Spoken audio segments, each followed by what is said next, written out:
warahmatullahi wabarakatuh.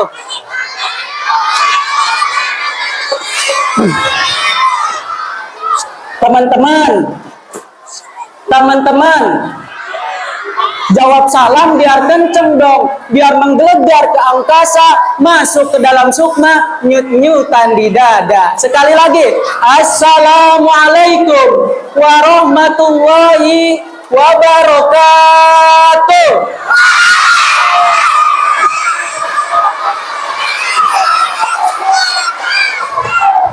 Alhamdulillahilladzi hadana li hada wa ma kunna linahtadiya laula an hadanallah. Asyhadu an la ilaha illallah wa asyhadu anna Muhammadan abduhu wa rasuluh. Wassalatu wassalamu ala nabiyina habibina wa syafiina Muhammad sallallahu alaihi wasallam. Wa ajmalu min kalam taraqatu ain wa atyabu min kalam talidin nisa'u ka'annaka qad khuliqta kama tasya'u wa anta syamsun anta badrun anta nurun fawqa nuri wa ala alihi wa ashabihi ajma'ina amma ba'du. Yang saya hormati Ketua Yayasan SD Tahir Makmur, yang saya hormati Kepala Sekolah, dan yang saya hormati pula seluruh jajaran Ustadz dan guru yang berada di Sekolah SD Tahir Makmur, dan yang saya cintai seluruh teman-teman, kakak-kakak dan adik-adik yang telah berkumpul di tempat yang insya Allah muliakan ini. Dan berdirinya saya di sini insya Allah akan melanjutkan acara selanjutnya, yaitu tausiah yang insya Allah akan berjudul Nuzulul Quran. Tadi sebelumnya udah Ustadz dari jelaskan ya, Nuzulul Quran itu apa? Ada yang masih ingat apa itu Nuzulul Quran? Hari diturunkannya Al-Quran. Tanggal berapa? 17, berarti tepat hari ini ya. Dan Masya Allah nih teman-teman, kalau yang belum tahu bagaimana peristiwa Nuzulul Quran itu, sedikit Ustadz ceritakan ya. Jadi Nuzulul Quran atau pertama kali ayat Al-Quran yang turun kepada Nabi Muhammad SAW itu, yaitu ketika Nabi berumur 40 tahun. Saat itu Nabi sedang berada di dalam gua di malam hari di atas gunung, dan sendirian hanya membawa sedikit penerangan ya. Jadi waktu itu Nabi itu sedang merenung sendiri di dalam gua, sedang berujlah, sedang memikirkan ya, sedang berpikir masalah-masalah yang menimpa umat. Lalu tiba-tiba nih, bayangin teman-teman,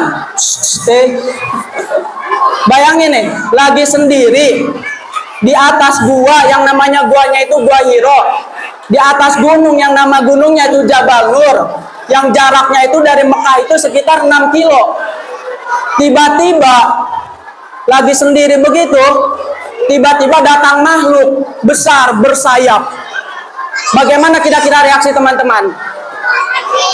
Masih takut kan? Mungkin banyak yang pingsan juga. Tapi Nabi pada saat itu mencoba memberanikan diri, walaupun pada saat itu Nabi seluruh badannya bergetar. Langsung makhluk itu, Nabi belum tahu bahwa itu tuh malaikat Jibril. Jadi ketika datang langsung dipeluk Nabi sama malaikat Jibril. Malaikat Jibril berkata, "Iqra, bacalah wahai Muhammad." Kata Nabi, "Ma ana biqori, saya ini tidak bisa membaca." Lalu kata malaikat lagi, "Iqra, bacalah wahai Nabi Muhammad." Kata Nabi jawab lagi, "Ma ana biqori, saya tidak bisa baca." Sampai ketiga kalinya, "Iqra, bacalah Muhammad."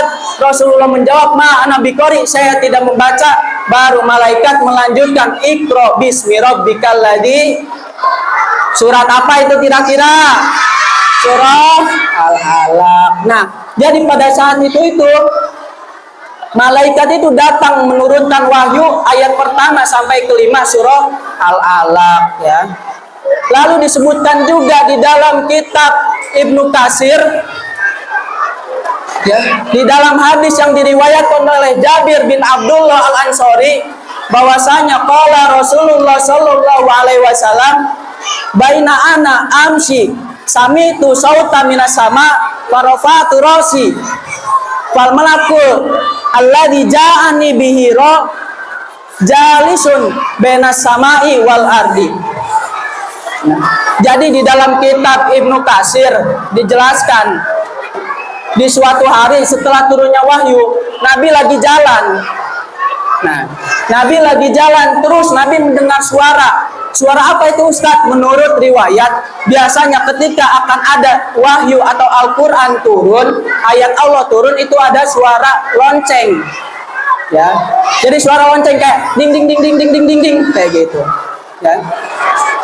Ketika Nabi mendengar suara itu, Nabi langsung melihat ke atas, nengok ke langit.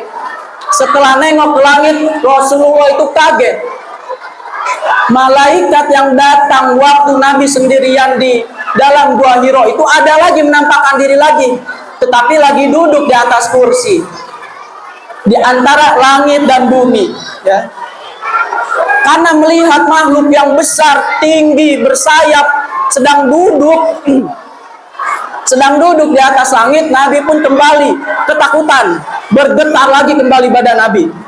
Lalu pulanglah Nabi ke rumahnya. Setelah pulang, Nabi berkata, "Zamiluni, zamiluni, tolong temani aku, temani aku." Kata Nabi, langsung datanglah istri Nabi Muhammad SAW. Istri pertama Nabi, siapa di sini, ada yang tahu siapa istri pertama Nabi? Siti Khadijah, ya. Jadi disamperinlah sama Siti Khadijah, "Wahai suamiku, ada apa?" Kata Siti Khadijah sambil membawa selimut menyelimuti Nabi yang masih sedang bergetar badannya. Lalu menceritakanlah Nabi apa yang telah beliau lihat dan apa yang telah beliau rasakan. Dan pada saat itu pula Siti Khadijah berkata, "Kau telah benar." Maka disebutkan bahwa Siti Khadijah adalah perempuan yang pertama yang masuk Islam dan percaya atas apa yang telah diputuskan oleh Allah Subhanahu wa taala kepada Rasulullah Shallallahu alaihi wasallam. Nah, dan juga disebutkan oleh Syekh Shihabuddin, ya. Kenapa sih Al-Quran itu turunnya di bulan Ramadan? Ada yang tahu kira-kira kenapa? Jadi nih, disebutkan oleh Syekh Shihabuddin itu, kenapa Al-Quran itu turun di dalam bulan Ramadan itu karena kitab-kitab terdahulu, ya, seperti Taurat. Ada yang tahu Taurat diturunkan kepada Nabi siapa?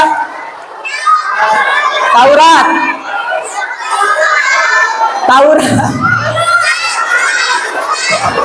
Inilah Injil diturunkan kepada Nabi siapa? Nabi Isa. Nah, pokoknya kitab-kitab yang terdahulu, Taurat, Zabur, dan Injil itu juga diturunkan di bulan Ramadan.